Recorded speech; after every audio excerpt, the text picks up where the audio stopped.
Paul et Sylvain et Timothée, à l'assemblée des Thessaloniciens, en Dieu le Père et dans le Seigneur Jésus-Christ. Grâce et paix à vous.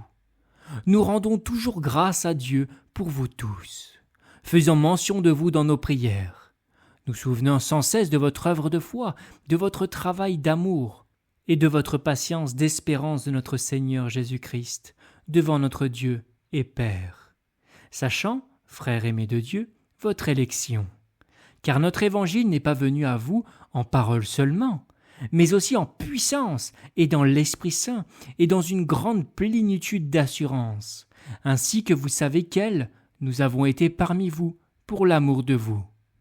Et vous êtes devenus nos imitateurs et ceux du Seigneur, ayant reçu la parole, accompagnés de grandes tribulations, avec la joie de l'Esprit Saint, de sorte que vous êtes devenus des modèles pour tous ceux qui croient dans la Macédoine et dans l'Achaïe. Car la parole du Seigneur a retenti de chez vous, non seulement dans la Macédoine et dans l'Achaïe, mais en tout lieu, votre foi envers Dieu s'est répandue, de sorte que nous n'avons pas besoin d'en rien dire. Car eux-mêmes racontent de nous quelle entrée nous avons eue auprès de vous, et comment vous vous êtes tournés des idoles vers Dieu pour servir le Dieu vivant et vrai, et pour attendre des cieux son Fils, qu'il a ressuscité d'entre les morts, Jésus, qui nous délivre de la colère qui vient. Car vous-même vous savez, frères, que notre entrée au milieu de vous n'a pas été vaine, mais, après avoir auparavant souffert et avoir été outragés à Philippe, comme vous le savez, nous avons eu toute hardiesse en notre Dieu pour vous annoncer l'évangile de Dieu avec beaucoup de combat. Car notre exhortation n'a eu pour principe ni séduction, ni impureté, et nous n'y avons pas usé de ruse. Mais comme nous avons été approuvés de Dieu pour que l'évangile nous fût confié, nous parlons ainsi, non comme plaisant aux hommes, mais à Dieu qui éprouve nos cœurs. Car aussi nous n'avons jamais usé de paroles de flatterie, comme vous le savez, ni de prétexte de cupidité, Dieu en est témoin. Et nous n'avons pas cherché la gloire qui vient des hommes, ni de votre part, ni de la part des autres, quand nous aurions pu vous être à charge comme apôtres de Christ. Mais nous avons été doux au milieu de vous, comme une nourrice chérit ses propres enfants. Ainsi, vous étant tendrement affectionnés, nous aurions été tout disposés à vous communiquer non seulement l'évangile de Dieu, mais aussi nos propres vies, parce que vous nous étiez devenus fort chers. Car vous vous souvenez, frères, de notre peine et de notre labeur. C'est en travaillant nuit et jour pour n'être à charge à aucun de vous que nous vous avons prêché l'évangile de Dieu. Vous-même, vous êtes témoins, et Dieu aussi, combien nous nous sommes conduits saintement et justement et irréprochablement envers vous qui croyez. Que vous savez comment nous avons exhorté chacun de vous, comme un père ses propres enfants, vous exhortant et vous consolant et rendant témoignage, que vous marchiez d'une manière digne de Dieu qui vous appelle à son propre royaume et à sa propre gloire. Et c'est pourquoi aussi nous rendons sans cesse grâce à Dieu, de ce que, ayant reçu de nous la parole de la prédication qui est de Dieu, vous avez accepté non la parole des hommes, mais ainsi qu'elle l'est véritablement, la parole de Dieu, laquelle aussi opère en vous qui croyez. Car vous, frères, vous êtes devenus les imitateurs des assemblées de Dieu qui sont dans la Judée, dans le Christ Jésus. Car vous aussi, vous avez souffert de la part de vos propres compatriotes les mêmes choses qu'elles ont aussi souffertes de la part des Juifs, qui ont mis à mort et le Seigneur Jésus et les prophètes, et qui nous ont chassés par la persécution, et qui ne plaisent pas à Dieu, et qui sont opposés à tous les hommes, nous empêchant de parler aux nations afin qu'elles soient sauvées, pour combler toujours la mesure de leurs péchés. Mais la colère est venue sur eux, au dernier terme.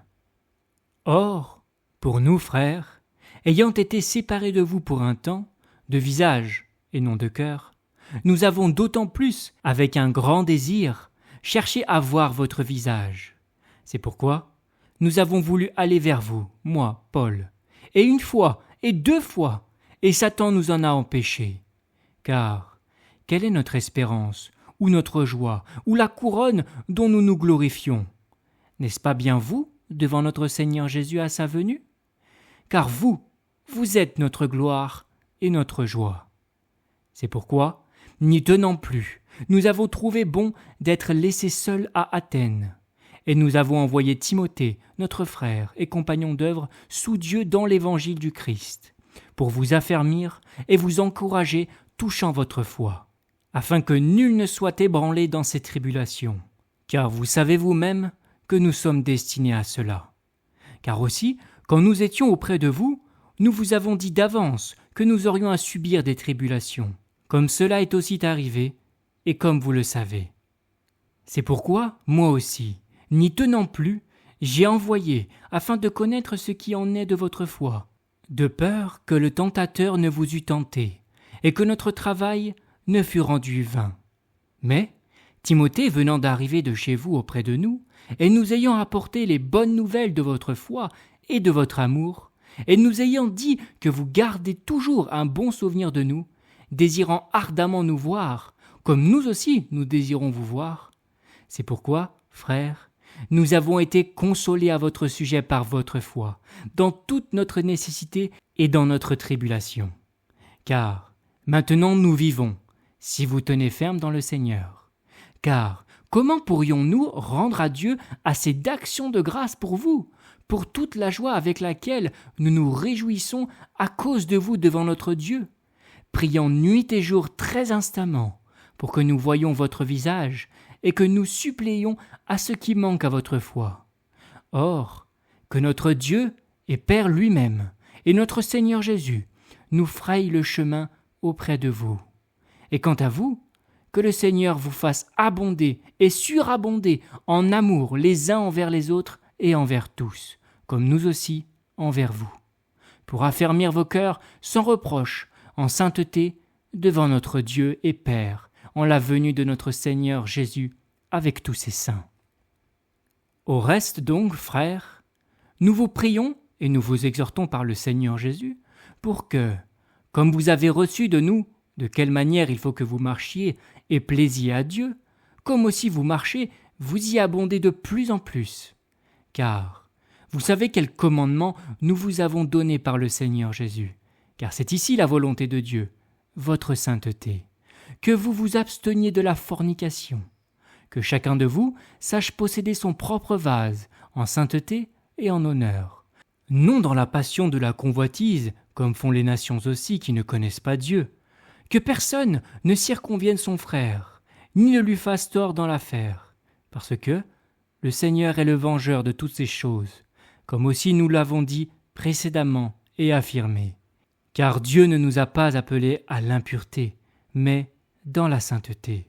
C'est pourquoi celui qui méprise ne méprise pas l'homme, mais Dieu qui vous a aussi donné son Esprit Saint. Or, quant à l'amour fraternel, vous n'avez pas besoin que je vous en écrive, car vous-même, vous êtes enseignés de Dieu à vous aimer l'un l'autre. Car aussi, c'est ce que vous faites à l'égard de tous les frères qui sont dans toute la Macédoine. Mais nous vous exhortons, frères, à y abonder de plus en plus, et à vous appliquer à vivre paisiblement, à faire vos propres affaires et à travailler de vos propres mains, ainsi que nous vous l'avons ordonné, afin que vous marchiez honorablement envers ceux de dehors, et que vous n'ayez besoin de personne. Or, nous ne voulons pas, frères, que vous soyez dans l'ignorance à l'égard de ceux qui dorment, afin que vous ne soyez pas affligés comme les autres qui n'ont pas d'espérance. Car si nous croyons que Jésus mourut et qu'il est ressuscité, de même aussi, avec lui, Dieu amènera ceux qui se sont endormis par Jésus. Car nous vous disons ceci par la parole du Seigneur, que nous, les vivants, qui demeurons jusqu'à la venue du Seigneur, nous ne devancerons aucunement ceux qui se sont endormis. Car le Seigneur lui-même, avec un cri de commandement, avec une voix d'archange et avec la trompette de Dieu, descendra du ciel, et les morts en Christ ressusciteront premièrement. Puis nous, les vivants qui demeurons, nous serons ravis ensemble avec eux, dans les nuées, à la rencontre du Seigneur en l'air. Et ainsi, nous serons toujours avec le Seigneur. Consolez-vous donc l'un l'autre par ces paroles. Mais pour ce qui est des temps et des saisons, frères, vous n'avez pas besoin qu'on vous en écrive, car vous savez vous-même parfaitement que le jour du Seigneur vient comme un voleur dans la nuit. Quand ils diront « paix et sûreté », alors une subite destruction viendra sur eux, comme les douleurs sur celle qui est enceinte, et ils n'échapperont point. Mais vous, frères, vous n'êtes pas dans les ténèbres, en sorte que le jour vous surprenne comme un voleur, car vous êtes tous des fils de la lumière et des fils du jour. Nous ne sommes pas de la nuit ni des ténèbres.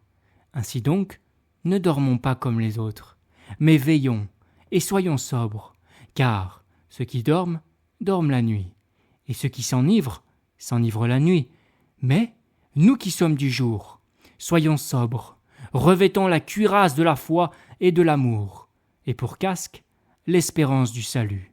Car Dieu ne nous a pas destinés à la colère, mais à l'acquisition du salut par notre Seigneur Jésus-Christ, qui est mort pour nous, afin que, soit que nous veillions, soit que nous dormions, nous vivions ensemble avec lui. C'est pourquoi, exhortez-vous l'un l'autre et édifiez-vous l'un l'autre, chacun en particulier, comme aussi vous le faites. Or, nous vous prions, frères, de connaître ceux qui travaillent parmi vous, et qui sont à la tête parmi vous dans le Seigneur, et qui vous avertissent, de les estimer très haut en amour à cause de leur œuvre. Soyez en paix entre vous. Or nous vous exhortons, frères, avertissez les déréglés, consolez ceux qui sont découragés, venez en aide aux faibles, usez de patience envers tous. Prenez garde que nul ne rende à personne mal pour mal, mais poursuivez toujours ce qui est bon, et entre vous, et à l'égard de tous les hommes. Réjouissez-vous toujours, priez sans cesse, en toute chose rendez grâce, car telle est la volonté de Dieu dans le Christ Jésus à votre égard. N'éteignez pas l'esprit, ne méprisez pas les prophéties, mais éprouvez toutes choses, retenez ce qui est bon. Abstenez-vous de toute forme de mal. Or, le Dieu de paix lui-même vous sanctifie entièrement, et que votre esprit et votre âme et votre corps tout entier soient conservés sans reproche en la venue de notre Seigneur Jésus-Christ. Celui qui vous appelle est fidèle, qui aussi le fera. Frères, priez pour nous. Saluez tous les frères par un saint baiser. Je vous adjure par le Seigneur que la lettre soit lue à tous les saints frères. Que la grâce de notre Seigneur Jésus-Christ soit avec vous.